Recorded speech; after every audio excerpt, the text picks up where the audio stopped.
I think it's called racism. Let's be blunt about it. There's only so many, dead children you can look at.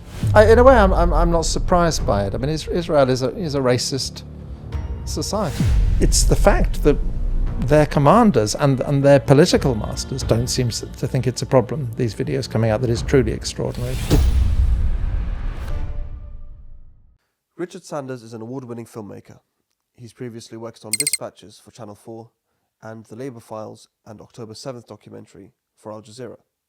His most recent film, investigating war crimes in Gaza, was released to great acclaim, and he will be joining us today to discuss his discoveries in that film as well as his previous works and experience.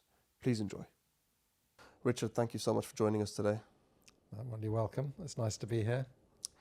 Richard, you are an award-winning filmmaker. I mean, you've done work with Channel 4 and Dispatches for several years. And then you kind of turned the page a little bit and you did The Labour Files, then the October 7th documentary, and now your most recent documentary, The Investigations into War Crimes in Gaza. What made you decide to change your trajectory a little bit? I didn't think I was changing my trajectory that much. I thought I was just doing journalism, but I have a suspicion I have changed a directory. I'll tell you what it was first of all, with the Corbyn anti-Semitism thing, I just found the misreporting of that and the poor journalism and the dishonesty just so appalling that I'd been trying to get various people to do films around this in various ways for some time, and I just couldn't. It was Channel 4 I'd worked for mainly. I just couldn't get Channel 4 Dispatches interested. They just didn't sort of get it. And then what happened was two things came together. The investigative unit at AlJazeera got this big leak, which became the Labour Files, and it was suggested we merged the two ideas. That my idea of doing a sort of alternative perspective on the Corbyn anti-Semitism thing be merged with that, which actually worked very well. I mean, that's, you merge two things together and it can actually be very problematic, but it actually, with goodwill, it worked very well. So my film became the second in the Labour Files series, looking at Corbyn and anti-Semitism.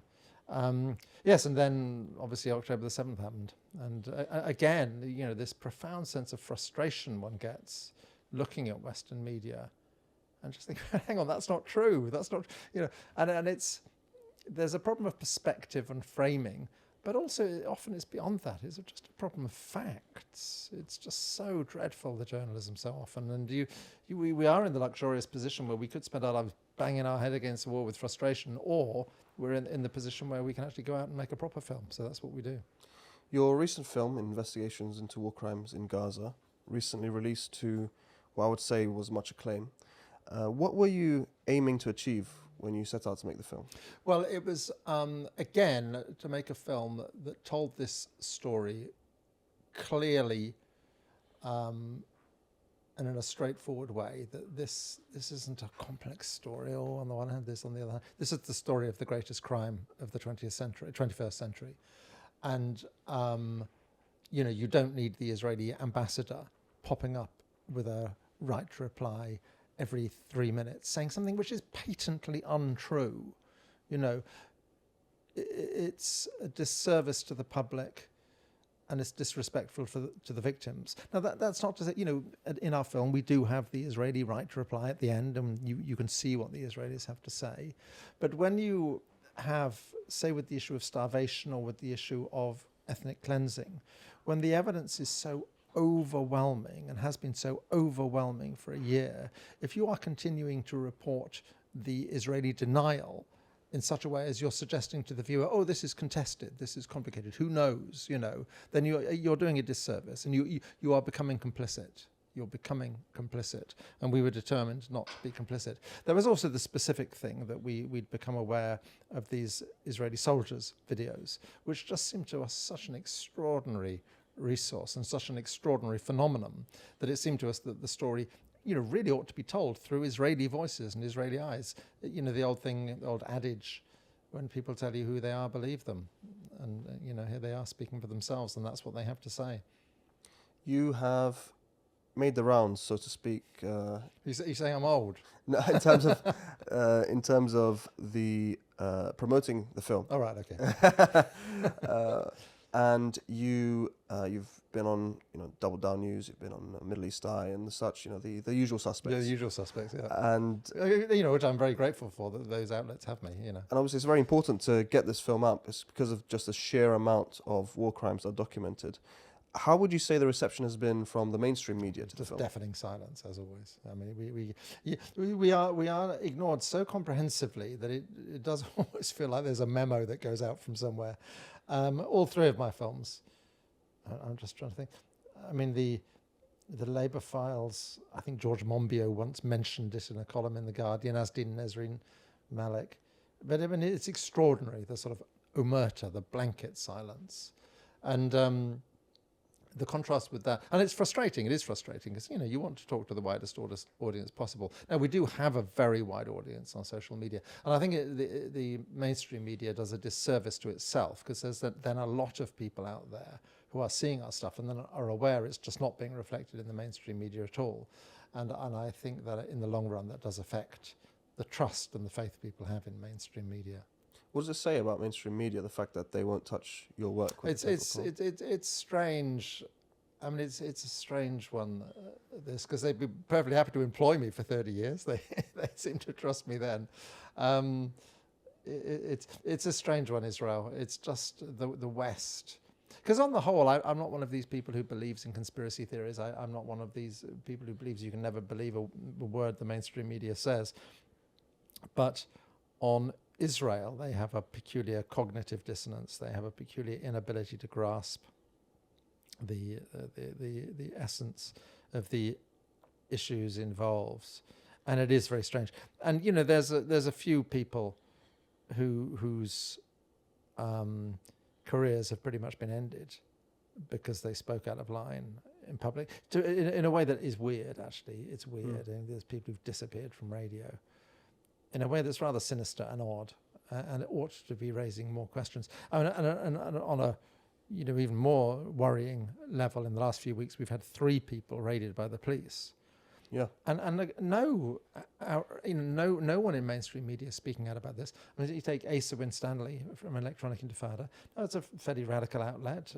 Probably most people in mainstream media don't agree with ASA's perspective on things, but that's irrelevant. Are you really saying it's fair enough for the police to be raiding journalists and taking his computer, taking his phone, which all have all his sources on it? I mean, this is really, this isn't on in a Western democratic society, and I'm amazed that no one in mainstream media has spoken up about this. Yeah, and notably the right wing who always talk about being silenced. We hear absolutely crickets from them.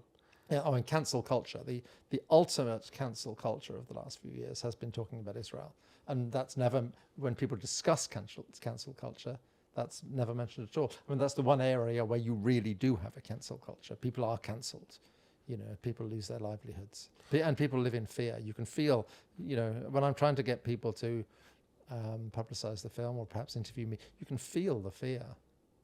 Why do you think it is that specifically journalists and activists, Sarah Wilkinson, I think Richard Medhurst is another one, and most recently ASA Stanley, are being targeted in such a way? I don't know. And where's the order coming from, and what do they hope to achieve? I mean, there's clearly an attempt going on to intimidate people. But I mean, the people they've picked on there are not going to be intimidated. I mean, ASA Stanley isn't, and it perhaps has a, I don't know. It's very hard to know what they're trying to achieve, and presumably they're not actually going to prosecute them for terrorism. And this is the thing as well. It's counter-terrorism, please, and it's a horrible thing to be picked up. I know Palestine Action people. And it's a horrible thing to be picked up under those laws because you have no rights. Yeah. You can't see a lawyer or anything. It's horrible. So what they're trying to achieve, God knows. I'd like to come back to kind of the state of Britain with regards to filmmaking and journalism, etc. in a bit. But focusing on your current film, there were so many horrific scenes and horrific details of Israeli war crimes included in the film. One can only imagine that you've had to sift through maybe hours more of these kinds of scenes. What was it like going through all of that, and what informed your decision to keep things in and leave something out? Yeah, I mean, it's difficult. There's only so many, dead children you can look at.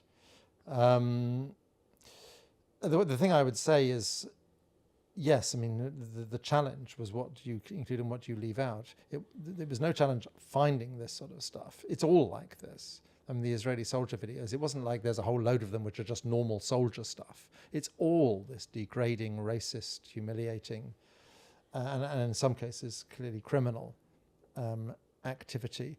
And then with the footage that comes out of the Gaza Strip, I mean, they're filmed by Palestinians. There's an interesting thing. This whole issue of, isn't it terrible they won't let Western media in? And it is terrible they won't let Western media in, and they should.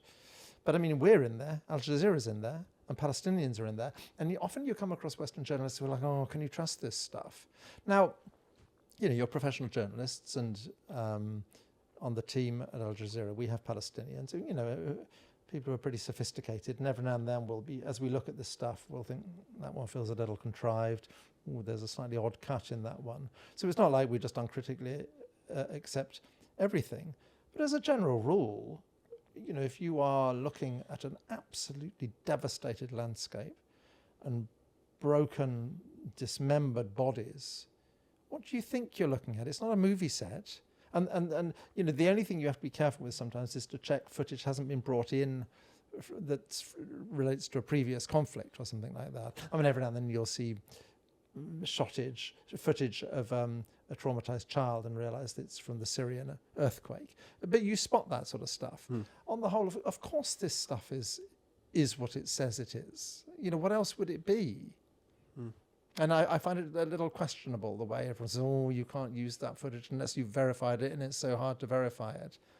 It's, it pretty obviously shows what it claims to show for the most part. And it's interesting that Western media outlets should take this line, considering how unquestioningly they took Israeli, the Israeli word for what happened, let's say, on October 7th, and what they're doing to this day. And why do you think that is? Why do you think they do that? I think it's called racism. Let's be blunt about it. Yes, I mean, the unquestioning acceptance of really crude atrocity stories to do with babies and rapes. I mean, to be clear about this for anyone who hasn't seen it, our film on October the 7th is fairly straightforward. We don't shy away from the fact that Hamas and others who follow them through the fence commit widespread human rights abuses on October the 7th. And if you oppose the killing of civilians, you oppose the killing of civilians, whoever does it. But what the essence of the film is to say, but the stories that were really used to sort of totally dehumanize Palestinians and effectively to justify everything that came afterwards, widespread systematic rape, murdering, mutilation of babies, were not true. They were not true. And that's terribly important. And you're absolutely right. It was extraordinary. That was one of the reasons we made the October the 7th film in the weeks after. I was thinking, is no one going to start challenging these stories? We're really just going to accept them uncritically. I mean, Yossi Landau, who we interview in the film, was all over Western media. And I was continually thinking, hang on, who is this guy? And what is Zaka? And, it turns out they were very legitimate and relevant questions. I mean, I think more broadly, as you then go forward into the story of the last year, I don't think it's the case that Western media simply becomes a tool of Israeli propaganda. It's not as simple as that. I mean, people at the BBC and people talking about the BBC will always say, well, they're always being attacked from the other side as well, so they must be getting it right. And you're like, well, no, not really. I mean, if you have a situation like this, if you have a situation of apartheid ethnic cleansing and plausibly genocide on the one hand, and the victims of apartheid ethnic cleansing and possibly genocide on the other, coming down just in the middle of that isn't the sort of logical, intellectual or moral place to be. It's sort of asinine to think that. So what happens with Israeli sort of propaganda is you have those propagandists who really want the BBC just to spout the Israeli line and get very angry that they don't. Okay, you then have smarter people who realize that the aim is to make it contested. Yeah, when you've got a blindingly obvious fact like the systematic starvation of the Palestinian people, the systematic ethnic cleansing of the Palestinian people, just make it contested. Establish in the viewers' minds that, well, on the one hand this, on the other hand that. They say this, they say that. Who knows? As long as you've established that's sufficient, and that's what they do, and that's where my objection to the BBC comes in. They ought to be treating a very simple thing. Democracy Now! Interviewed me the other day, and they said the Israelis deny this without evidence. Okay, now invariably Israeli claims or denials are completely unevidenced, and you would not know that to listen to them on the BBC. Yeah. So I'm rambling on here. What was the question? The question was about why. Why we accept one and not the other? Yeah. Yes.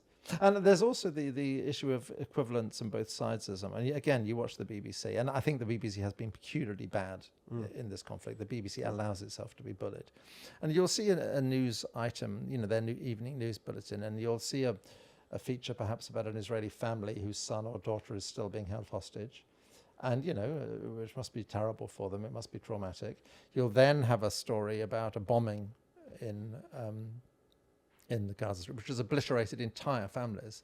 And you're thinking, well, hang on, are you really suggesting there's some sort of equivalence between those two things? And that seems to me a racist arithmetic, to suggest that those two things are equivalent is a racist arithmetic. And again, at AlJazeera, we're just not prepared to do that. During your time sifting through all the footage, you've become maybe uncomfortably familiar with the psyche of the Israeli occupation soldier. What would you say maybe strikes you the most about how they conduct themselves and how they view what they're doing in Gaza?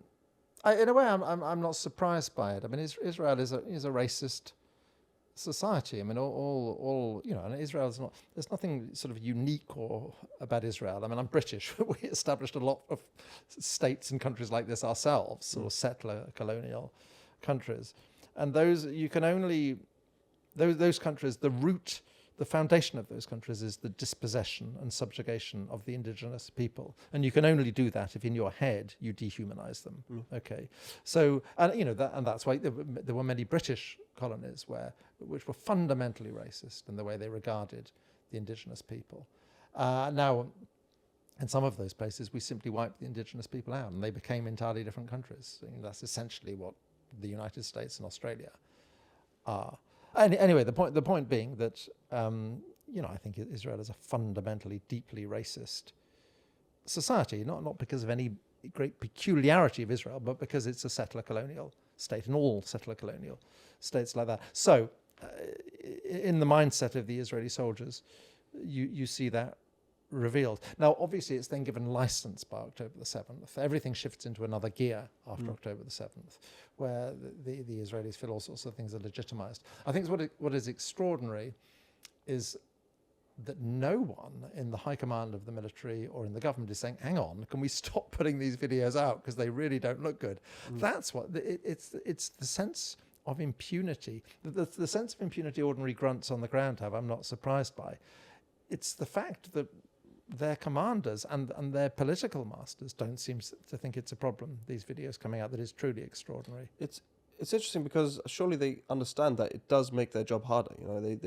They have people who still need to go out in front of the United Nations and they have diplomatic missions everywhere, and they still need to not answer for it, but at least explain themselves. But it's an indulged country, isn't it? I mean, it's the parallel people often draw. It's like a spoiled teenager who's never been disciplined and it knows it can get away with things, and so it does. It seems to me very short-sighted because simply having the unconditional sort of support of America, is that going to last forever? I always say that I think a day will come when the way the West has indulged Israel will come to be seen as not having done Israel any favors at all. Israel would not behave as appallingly as it does without the indulgence of the West, and I think the day will come when it will pay for its crimes. Staying on the topic of Israeli soldiers, now we've seen videos of Israeli soldiers wearing women's underwear. We've seen them blow up schools that have been emptied for God knows how long, but we rarely see any footage of actual fighting Why do you think that is? Well, because I don't think they do an enormous amount of actual fighting. I mean, there are various aims to the Israeli mission in the Gaza Strip. A big part of the aim is simply punitive. It's just punishment. They're clearly, and we can see this very clearly right now, they're clearly aiming as well to ethnically cleanse the north of the Strip, the area to the north of the Wadi Gaza. No, it's remarkable how little actual fighting there is in the soldiers' clips. Because the thing is, Hamas for the most part is underground, and they're clearly not prepared to go down into the tunnels. So, and where we do see fighting, of course, is in the Hamas videos. They've produced over 300 combat videos. Now, the Hamas videos, obviously, they're quite well edited. They're propaganda videos. They only show us their successes and all that. But nevertheless, I mean, you just look at what you're seeing there, and there's fighting going on, and they're attacking tanks and so on. And they're a remarkable contrast with the Israeli soldiers' videos, which are, people dressing up in women's underwear. Yeah. In terms of the Hamas videos, they are, like as you mentioned, quite well edited, and sometimes turnaround is like within a day. Like they say the date was literally the day before. This may be a bit of speculation, but how do you think they'd be able to achieve that kind of feat? Well, they've obviously got editing studios down in those tunnels somewhere, and people who know how to edit. I mean, these days, you guys, every young person knows how to edit on a laptop these days. But they've got their particular things with their red triangles and so on. But yes, I mean, the fact that they continue to put these videos out at all is revealing of a certain resilience of their structures and so on. In your film, it mentioned that the death toll estimates could be much higher than the official death toll, which is currently at 42,000. It could be close to 10% of Gaza's over 2 million. Well, that's strong. Dead and injured. I think could be over 10%. Dead and injured. Yeah. Right, I see. So, I mean, with regards to the number that we have right now, the official number, why do you think it's been stuck at around 42,000 for what seems to be? Well, it's creeping upwards, and they're clearly killing a lot of people in the northern Gaza Strip at the moment, and I wonder how many of those deaths are being recorded. I mean, so yes, at the moment the death toll is around 42,000. It's very now slight complication there. There's about 35,000 who they have documentation. They know who they are. Right. Okay, and sometimes people say, so the real figure is only 35,000. No, that's not the case. They have 42,000 bodies. It's just 7,000. They don't know who they are. So that, but then you have I think the health ministry estimates 10,000 bodies under the rubble. Okay, there's no heavy lifting equipment and so on. There's probably about and this will be a very rough estimate, but it makes sense. There's probably about 10,000 bodies under the rubble. There are then, all those lack of access to medicines and healthcare will be killing a lot of people. So I think when the tally is finally done, yes, I think the death toll will be far, far higher. I don't think they're killing people now at quite the same rate they were in the first 3, 4, 5 months of the war, but it's clearly still going upwards. Yeah, whilst they maybe slowed down in the Gaza, the death toll in Lebanon was quite striking. There was over 2,000 in weeks. I've said this in other interviews. To a degree, Israeli foreign policy is very simple. It consists of calculating what can we get away with, and they've been told they can get away with a hell of a lot, and so now they're doing it in Lebanon. Which is interesting because you have UN peacekeepers in Lebanon, and even that doesn't seem to be moving the needle in terms of condemnations. No. Well, I mean, of course, you've had a large number of UN personnel killed in the Gaza Strip. They're Palestinians, so, I guess that's why, whereas in Lebanon they might kill some white people. They haven't yet, and it would be interesting to see how much of a backlash there would be if they did kill Irish peacekeepers. But, yes, I mean, at the moment, we don't seem to have... Lebanon isn't being destroyed in quite the same comprehensive way as Gaza, but we'll have to see how that one evolves. What were some of the most shocking discoveries that you've made while making this film? God. I mean, I think the treatment, the bombing in the opening weeks of the war, that business about the artificial intelligence and the way they were selecting their targets, and I think actually even that, I think the artificial intelligence provides the thinnest of veneers for what is really punitive slaughter. I mean, I think they were as near as damn it, just bombing anything in the first few weeks, certainly, of the war, or even months. That was truly shocking. The absolute disregard for huge numbers of civilian casualties, including large numbers of children, and the fact that the West appeared to be prepared to absorb this. That never ceases to be shocking. It never ceases to be shocking. The treatment of detainees inside Israel, Sderot Iman and other places, which is now, well documented, systematic. Here we do have systematic rape, and large numbers of detainees simply murdered, dying under torture. There was a UN report at the end of June which was able to identify 53 individuals who'd effectively been murdered in captivity. The fact that the West seems to be prepared to tolerate that. I mean, there's so much that's shocking. The whole, everything is so shocking. You may have heard the saying that's been going around since October last year, which is that every accusation is a confession. To what degree, if any, do you believe that statement is true? Well, I know exactly what people mean. Ahmed Al-Naouk, when he interviewed me for Palestine Deep Dive, he described, what's the Palestinian dish where you turn it? Makluba. He says life is like that for Palestinians. Everything's on its head. We are the victims of rape, but we're supposed to be the perpetrators of rape. We supposedly murder babies, but in fact, it's our babies who are murdered. Yes, and there is an element of truth to that many of the most lurid accusations, and even in broader terms, this supposed controversy around from the river to the sea, Palestine will be free. What they're suggesting is that Palestinians are advocating driving the Israelis into the sea. The ethnic cleansing of Palestine. In other words, this is the very worst thing that Palestinians are being accused of, is that they might do what was done to them. So yes, again, everything is upside down.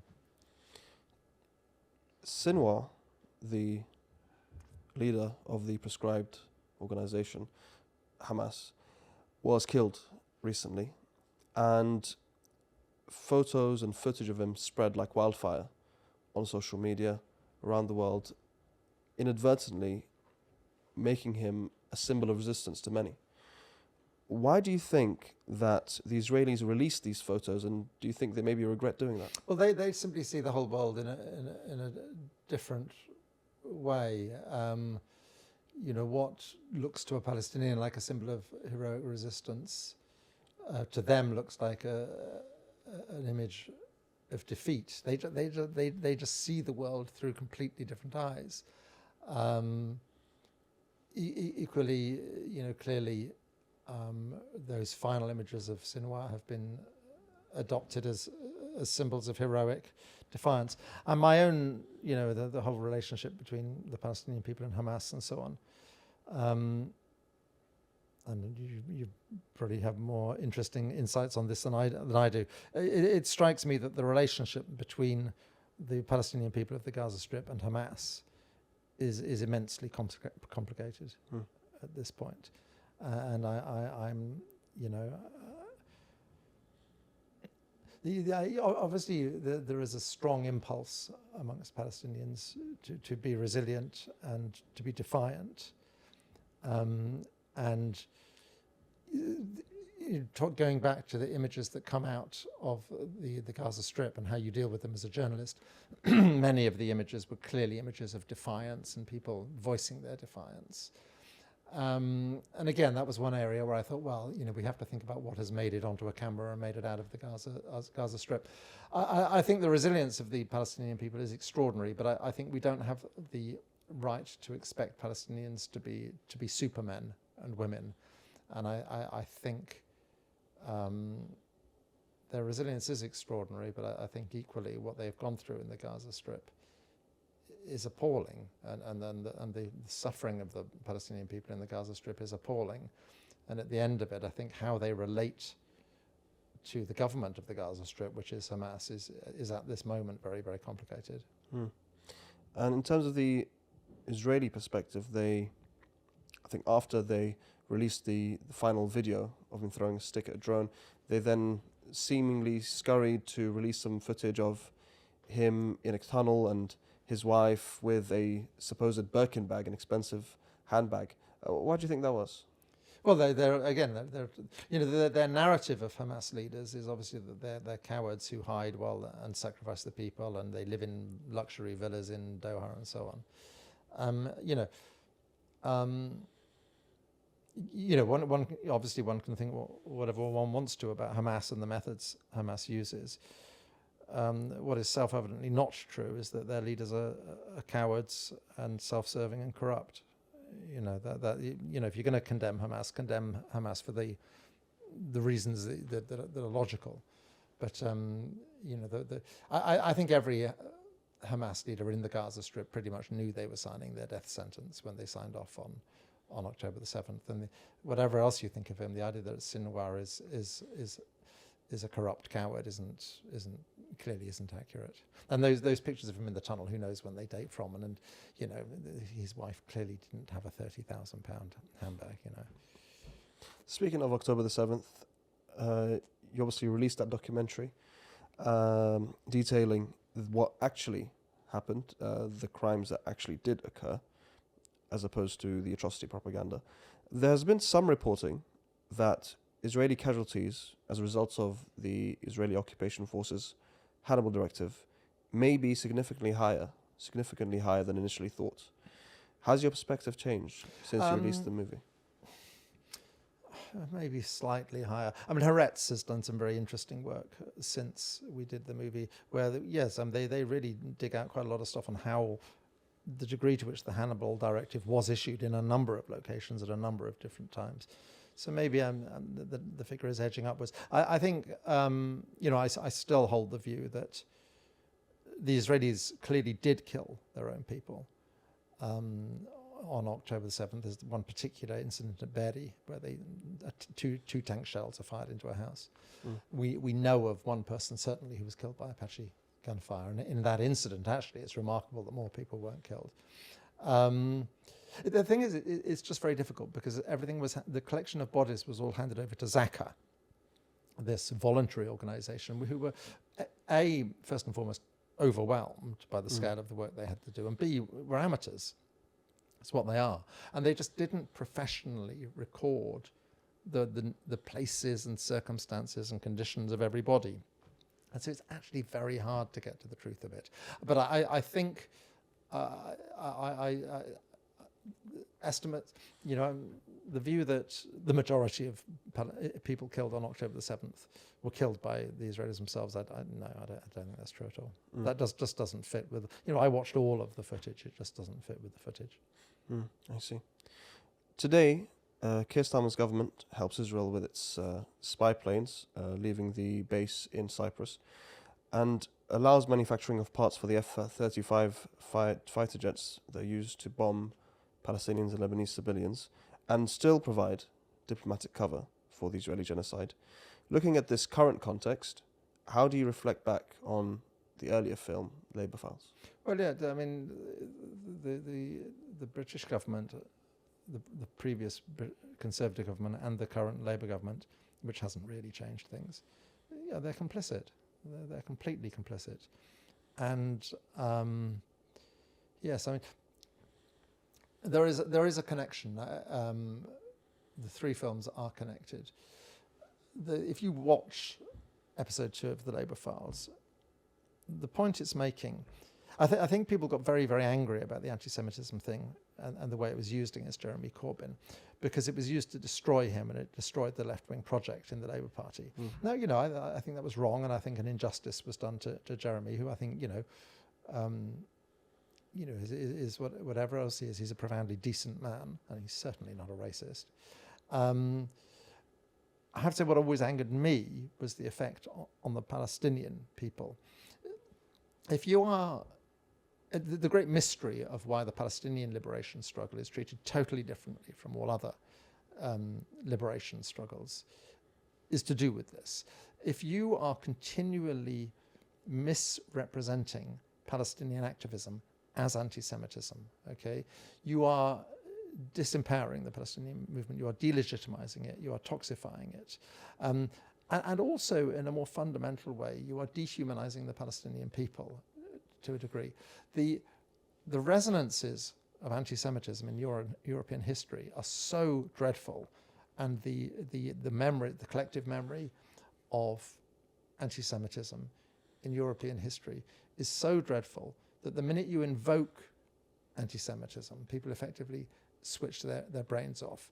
And even if people take it with a pinch of salt and aren't completely convinced and so on, by tainting the Palestinian people with the stain of anti-Semitism, by cramming entirely artificially the Palestinian liberation struggle into the completely artificial paradigm of traditional European anti-Semitism, it serves to dehumanize Palestinians. It opens the door to all sorts of traditional racist othering, which even liberals in the West do towards darker-skinned people with different cultures and different religions. And that's why it made me so angry, that it opened this appalling complicity, political and societal complicity, but primarily political and journalistic complicity.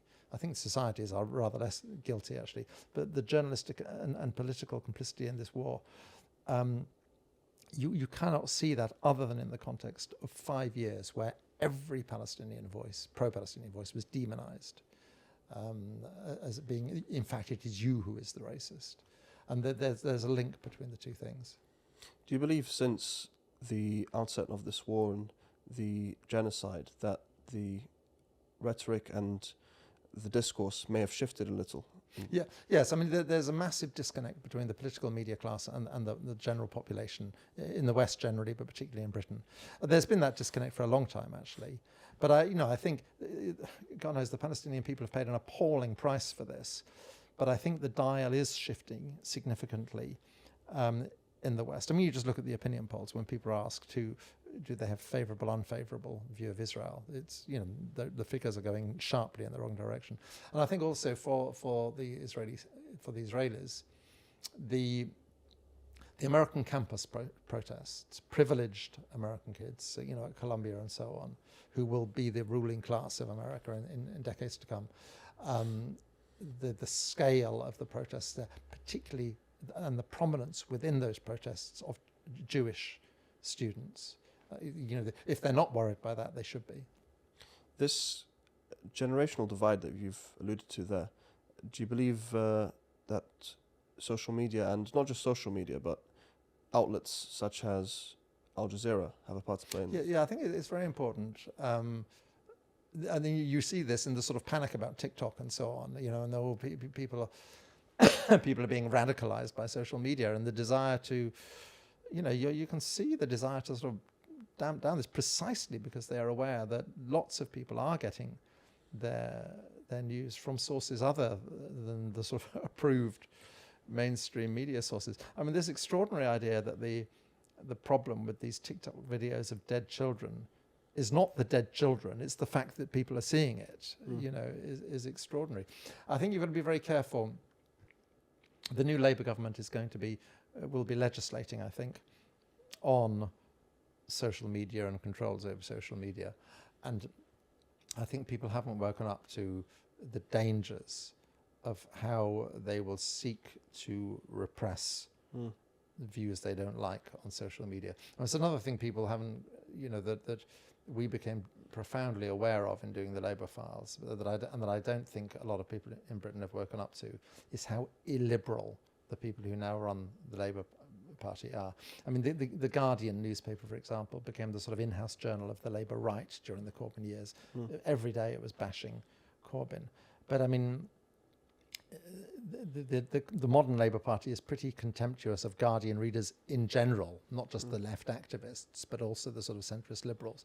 And it's going to become an issue in the next few years. They are going to attempt to suppress social media, precisely because it does allow all these points of view to filter out. So, and that's going to be a big issue in the next few years, I think. What do you think is the cause of this authoritarian shift in the Labour Party? God, I don't know. You have to pick it apart. I mean, it is quite striking. I mean, I think Keir Starmer himself, when he was Director of Public Prosecutions, having been a very radical human rights lawyer, he really underwent a quite dramatic transformation. I mean, it's strange with Keir Starmer because, I did an awful lot of work on Tony Blair as well. You talk to people who were at university with Tony Blair. Tony Blair never had a left-wing bone in his body. I mean, the great mystery with Tony Blair was why he ever decided to become a Labour politician. Whereas people who knew the young Starmer will say to you, he was a really radical, passionate, idealistic human rights lawyer. And it's sort of mystifying what's happened to him. It's interesting that you mentioned that because you'd assume someone like that would see Jeremy Corbyn's success in 2017. And even in 2019, when people in the Labour Party were working against him, he still got more votes than Keir Starmer got in 2024. But why would they work against a programme which seemed to be garnering so much energy and so much support? Well, this is the odd thing. If you're an old fogey like me, your politics, and you regard yourself as progressive, your politics are entirely shaped by two elections. One, 1983, the catastrophic Labour defeat of 1983 under a radical left leader. 1997, the enormous Labour majority of Tony Blair in 1997. And the triangulation, this view that it was very simple. Whatever you believed, whatever you idealistically might want, it was quite clearly the case that the further left you moved, the less successful you were. The further to the centre you moved, the more successful you were. And there's a whole 2 or 3 generations of us that was absolutely, seeped into our minds. What happened was in 2017, Jeremy Corbyn turned that on its head, and it was extraordinary. The result in 2017. Now, if you were watching that with open eyes, you thought, "Hang on, things have changed a bit here, haven't they? That's interesting." I mean, you have to recalibrate slightly your view of the world. I'm always amazed by people of my generation and social class, as it were, who never did that recalibration. They didn't notice. It's as if their minds were frozen on May the 2nd, 1997, and they've just never shifted since. So yes, sorry, long way around of saying this. Traditionally, the reason people on the right of the Labour Party didn't like people on the left of the Labour Party was that it lost them elections. It made them unelectable. That was their problem with them. Now, actually, if you look at the electoral arithmetic of the last decade, that isn't really true anymore. It's not really the case that elections are won in the centre ground anymore. So, what it turns out is they just didn't like left-wing politicians, regardless of whether they were going to be successful or not. They just really didn't like left-wing politicians. And why is that? There's all sorts of things that go on. But, the power of corporate money over the modern Labour Party is very worrying. It really has become a vehicle for corporate interests. And also the transatlantic security establishment. Again, I don't go in for deep state conspiracy theories and what have you, but there were a lot of people who really, really didn't want Jeremy Corbyn to be Prime Minister. And above all, I mean, more important actually than the fact that he threatened wealth and privilege, more important was the fact that he threatened Britain's security arrangements. And that was the thing they really didn't like about him. Does this signify or mean that Britain may not be anything more than an American proxy? Heaven forbid. I mean,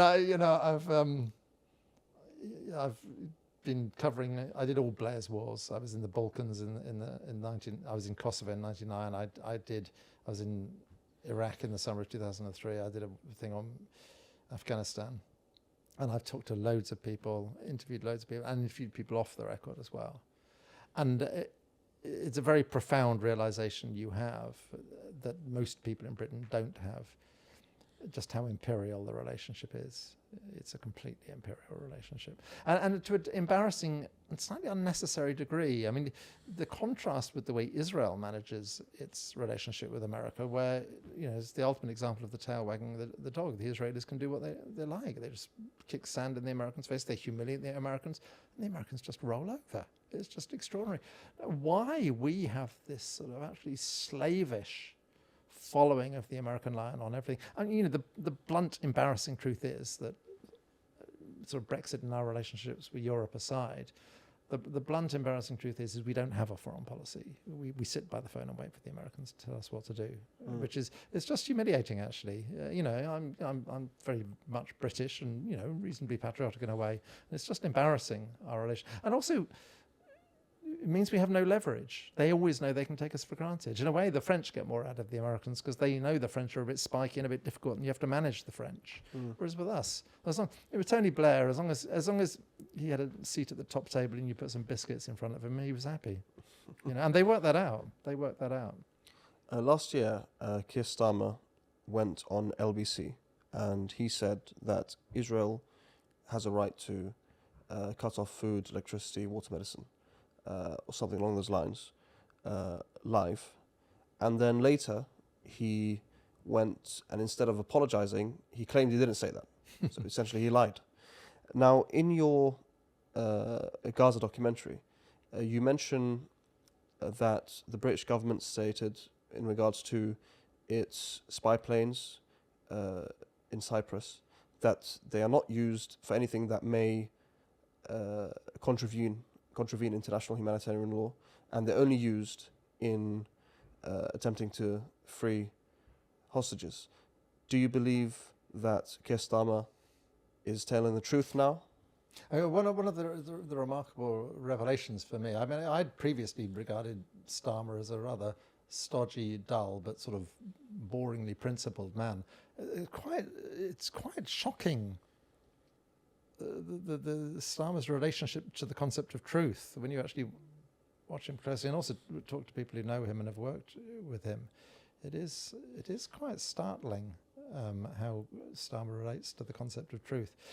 Now, with that question about surveillance flights and so on, the fact is we don't know what the surveillance flights are doing. There's also the other reporting Matt Kennard did in Declassified was the enormous numbers of very large cargo planes that were flying from RAF Akrotiri to Israel in the first 6 months of the war. I think one had flown in the previous 6 months, and there were loads of them. And then these spy flights, it's the quantities of them that are extraordinary. You know, by March, I think it was, there had been over 1,000 hours of footage collected. Now, we don't know what the footage is for. We don't know what the cargo planes were for. But if you have an enormous increase in activity out of RAF Akrotiri relating to Israel, something is going on. Whatever it is, it's not for the good of the Palestinians. Okay, and no, I'm not satisfied with the British government's answers. I don't think they provide. Matt's reporting raises very serious questions, and the British government's responses do not answer those questions. There's clearly something going on. Do you think Britain can have a different role in this conflict? Yes, no, it can do, and it should do. And I mean, in general, how does Britain manage its relationship with America? Because that's what all this comes down to. You know, and if you're the British government, you have to ensure the security of the British people. Okay, and if we were to say, sod NATO, sod our European alliances, we're going to go off and be allied with Palestine and what have you, we'd be very vulnerable. And but you know, I think we could have a rather more independent line from the Americans, and particularly on this one, where I feel the West's relationship with Israel in the long run, well, in every way, is profoundly damaging to the West, and actually doesn't do Israel any favors in the long run. But you know, I think it's really important that the West generally recalibrates its relationship with Israel, and I don't think there would be any harm at all in being a bit ahead of the curve on that. I mean, it's got to be true that they believe there's some sort of benefit that Israel brings to them, even with the genocide. Why do you think that they continue this line, or what benefit do you think they see Israel's bringing? Well, despite it's the an genocide? American aircraft carrier in the Eastern Mediterranean, but it's overridden by so many negatives. I think again, intelligence cooperation is one of those things that does have. Again, I don't want to get into deep state stuff and so on, but intelligence cooperation is enormously important. The Five Eyes thing. Britain, America, Australia, New Zealand. What's the other one? There's five of them. Is it Canada? It's probably Canada. And is enormously important, that intelligence cooperation. And really it's Five Eyes plus one. Israel is sort of part of that. So when you have those very, very deep and profound bonds between the intelligence services and the militaries and the security establishments of countries, that exerts a very significant influence. I mean, it's a fascinating question why the West is so enthralled to Israel, and I think there's a whole bunch of factors. But even if you add them all together, it's not really in the West's interests, this sort of slavish adherence to whatever Israel does. Your Gaza documentary is an extremely important piece of work. I would call it, in a way, formative. I'm assuming that you didn't just put it out there just to be seen. What are you hoping people would do with what they see in the film? Well, I think it's a matter of trying to break this cognitive dissonance in the West that, Israel-Palestine isn't a complicated, nuanced, difficult thing. It's the crime of apartheid, it's the crime of ethnic cleansing, it's the crime of colonialism. And we, quite rightly, at the end of the 20th century, decided you can't do those things. They're wrong, they're morally wrong, and also they don't work in the long run. And as long as we have this cognitive dissonance and continue to pretend that Israel is some sort of Western democracy rather than what it is, which is a racist ethno-state, then we're going to have this situation of profound injustice and therefore profound instability in the Middle East. And it's an attempt to break through that Western myopia and inability to see things as they are in the Middle East. And it's this great big huge dollop of truth which people hopefully can't ignore. It's also the historical record. It's a bit like with Corbyn and the anti-Semitism story. I mean, by that time, the battle was well and truly lost. God knows. So why bother to do it? You're putting something down for the historical record, and it'll be important when people return to these things. And it's important to tell history. Truth is important, and it matters, and it's important to have it out there. What's next in the pipeline for you? Don't know. Have you got a job? I mean, hopefully I'll carry on working for AlJazeera. I found it very rewarding and liberating in a way working for AlJazeera. So hopefully there'll be more work there. And it's enormously important in AlJazeera. I mean, on this issue in particular, the mainstream media is just terrible. It's just terrible. And it's not very good on quite a few things, actually. And independent media is really important. And, we, in the October the 7th film, in particular, we drew on a lot of people like Electronic Intifada, The Intercept, for this film, Declassified, and so on. It's really important, that independent media. But AlJazeera effectively is independent media, but with a budget, and it's enormously important, the role AlJazeera plays. And the final thing I'd say to people is just keep sharing those films. Just share them, because we're going to be suppressed by mainstream media. But they just can't get away with it if just people keep sharing them. Richard, thank you so much for the amazing work that you do, and thank you for being with us today. Thank you. Thank you for having me. Thank you for watching. If you like this kind of content, please like, share, and subscribe, and leave your thoughts below in the comments. I'll see you next time.